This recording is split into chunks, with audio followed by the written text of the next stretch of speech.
A saga Bad Boys aconteceu há bastante tempo aqui no canal. E assim como no filme, os primeiros tiveram erros e coisas para melhorar.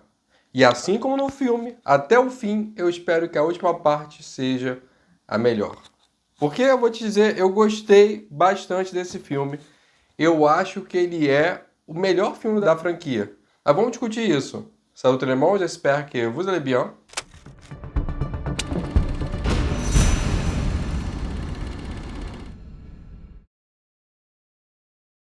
O filme Bad Boys até pode ser até o fim, mas você não pode deixar esse canal chegar ao fim. Então deixa o like e se inscreve. Não abandona a gente porque até o fim tem muito chão ainda. Eu quero você comigo. Bom, já tem um tempo que eu assisti Bad Boys, mas eu lembro claramente que o filme 1 e 2 foram dirigidos por Michael Bay e que no segundo filme houve um aumento muito grande de orçamento e que a gente vê isso no tocante às explosões e às cenas de ação.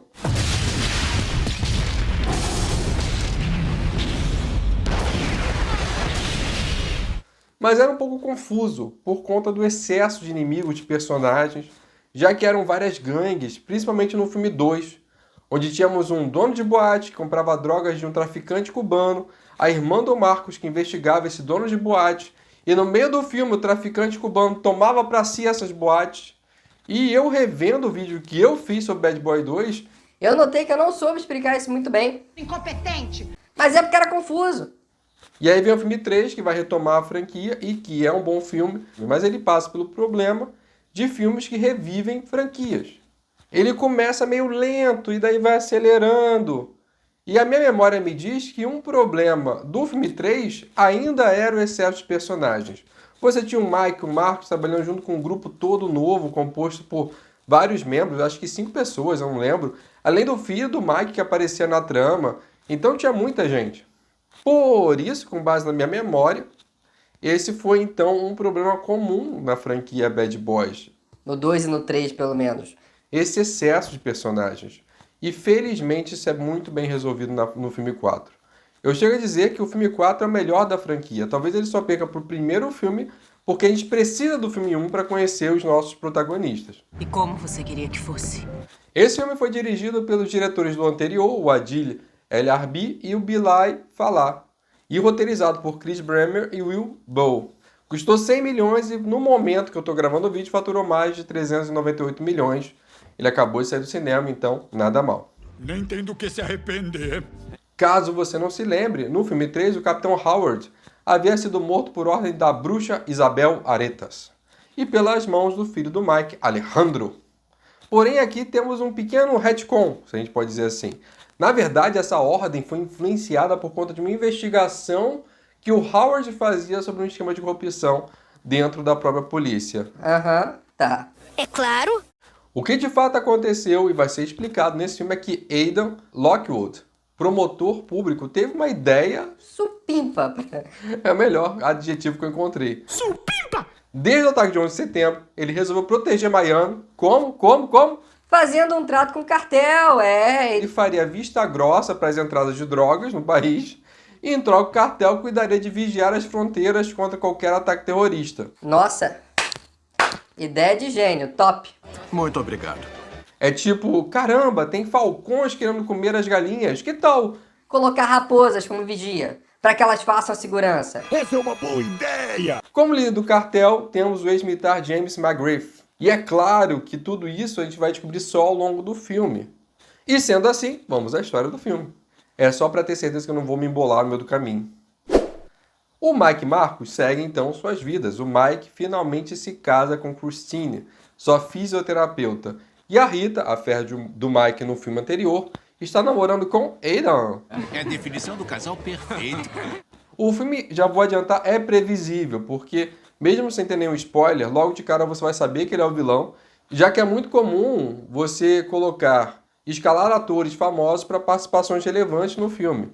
Então, na hora que você vê o Aidan sendo interpretado por Ioan Gruffudd, o Homem Elástico do Quarteto Fantástico lá de 2005, você olha e fala, Deve ter alguma coisa aí. mas isso nem é uma reclamação, é algo que acontece quando você começa a conhecer um pouquinho de cinema, então não é um problema. Além disso, Bad Boys não é um filme pensado para ser inventivo, criativo. Não tem nada disso, então, ok. Mete o pé, jacaré. No casamento, Marcus tem um ataque cardíaco e vai parar no hospital e tem uma visão com Howard. E ele volta ali daquele pós-vida com várias premonições. Você vai ser posto à prova. O negócio vai ficar feio. E você vai ter que fazer uma escolha difícil. Do lado do cartel, temos o comandante McGriff, que deseja apagar os rastros coletados pelo Howard. E daí vai até um banqueiro corrupto, esse que gerencia o dinheiro dos cartéis, mata um cara e transferem grandes somas de dinheiro para o Howard, para a conta de Howard, assim o incriminando. Vocês estão de sacanagem! Nem precisa dizer que Marcus e Mike não vão deixar isso acontecer e, para nossa sorte e conveniência, o Alejandro, filho do Mike, conta que sabe que a polícia está envolvida e que conhece o culpado, pois já o viu uma vez e que poderia reconhecê-lo. Que sorte, não? Vai ter sorte assim na China! Além disso, os bandidos, ao tentarem hackear o PC de Howard, são pegos por uma firewall que manda um e-mail para Mike e Marcus, dando pistas de onde ir. Tá mandando mensagem do além. E assim ele se une a algumas pessoas do seu antigo squad para poder investigar. E felizmente temos menos personagens, aqui só tem a Kelly e o Dorne, que agora estão namorando. Eu acho que os roteiristas de Bad Boys 4 têm problemas com personagens solteiros, porque aqui tá todo mundo namorando. Eu pensei que você fosse solteirão convicto. Pois é. Eis então que é uma tentativa de assassinato do filho do Mike, o Alejandro, e daí o Mike e o Marcos vão pedir a transferência dele para outra prisão. E nem precisa dizer que o promotor atende ao pedido de Mike, mas é uma cilada. É uma cilada, filho. Felizmente, o Mike e Marcos sobrevivem, conseguem trancar a cela onde o Alejandro estava, em pleno ar, e eu só conseguia pensar o quanto eles são fortes, porque eles seguravam uma cela de ferro com um ser humano dentro, a tal ponto que a corda esfacela por conta do peso. Mas eles não largam. Eu tô impressionado. Se o Toretto encontrasse esses dois, já ia chamar de família. Eu preciso te dizer que as cenas de ações são boas, eu gostei delas. Porque eu lembro dos filmes anteriores, daquelas explosões todas, aqueles bandidos míopes que atiravam de um andar acima em um carro embaixo e erravam todos os tiros. E sem dúvida, as cenas de ação daqui são muito melhores. A gente não vai perder. Bom, Mike e Marcos agora são foragidos e acusados de armar a fuga de Alejandro. Então eles vão até a casa de Dorne, e eu nem vou achar suspeita a polícia não procurar por lá. Afinal, não é como se eles não soubessem que Mike e Marcos trabalhou com aquele povo ali. Mas o que? A polícia não procura ali. Que bom, procure em todo lugar, menos ali. E aí a gente tem preenchido o clichê do herói que precisa agir sozinho, porque toda a instituição está contra ele.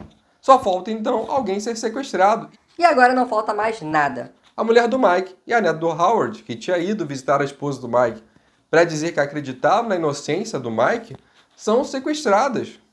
E aqui temos a melhor cena de ação do filme, que é o genro do Marcos protegendo a sua família e lidando com 15 bandidos armados e treinados. E essa cena é boa. Ela é boa porque ele sempre pareceu um cara meio idiota, né? Que sempre aceitou ser alvo de piadas do Mike e do Marcos. E aqui ele se revela um soldado de elite, então fica um contraponto bem legal. Na verdade, o alívio cômico, o próprio Marcos ali também é mais engraçado. Eu acho que é bem dosado, é bem feito esse filme. Tá sim. Bom, o plano agora é resgatar a esposa do Mike e a neta do Howard. E a essa altura, nossos heróis já sabem que o promotor está envolvido nisso. E com a ajuda da Rita, eles o capturam e o fazem fingir que vão transferir as reféns para fora do país. O plano ia até dar certo, o Mike só precisava dar um tiro preciso em McGriff. Mas desde o início do filme, agora que o Mike casou, depois da morte do Howard, ele passa a perceber que todo mundo que ele ama é morto, ele perde quem ele ama. Eu sinto que todo mundo que eu amo sempre se fode. Então, eu acho que é meio que uma maldição. Então ele fica com muito medo de falhar e começa a ter crises de pânico e não consegue atirar. Isso gera as últimas cenas de ação, com direito até a crocodilo albino, que inclusive vai devorar lá o promotor. No final, o Mike precisa escolher entre salvar a vida da sua esposa ou de Marcos, e assim ele atira em Marcos, que está, olha só, de colete, e quando ele cai, ele pode finalmente matar McGriff. E é ali que a gente aprende então uma lição valorosa. Quando você fizer 2 reféns importantes para a pessoa que está com a arma em punho, coloque na sua frente a pessoa que não usa o colete. Aprendizado de Bad Boys 4. Não inventa moda, hein? Obrigado, Bad Boys, por me ensinar isso. Por ter salvo a neta de Howard, a filha de Howard decide que não vai matar o Alejandro e o deixa escapar, e agora ele pode voltar para sua vida fora dos Estados Unidos, se despedindo de Mike, e assim nossos heróis também podem voltar para suas famílias e curtir o seu churrasquinho.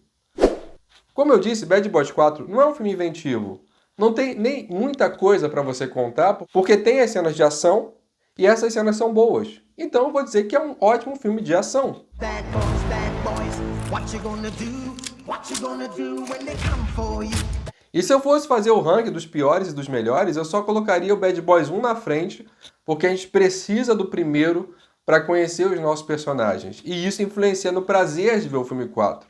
Então seria primeiro o filme 1, depois o filme 4, depois o filme 3 e por último o filme 2. Se eu pensar numa ordem cronológica para alguém assistir, eu diria para ver o filme 1, depois o 3 e o 4, e só se ainda tivesse interesse que aí passaria para ver o filme 2. E é isso por hoje. Até o momento reencerramos a nossa saga Bad Boys. Semana que vem eu posso voltar para alguns filmes das listas que vocês me pediram. Vocês colocam nos comentários, eu leio os comentários, eu anoto os filmes. Deixa o like, se inscreve, coloca nos comentários outros filmes que você gostaria de ver por aqui. Merci bien, à la prochaine.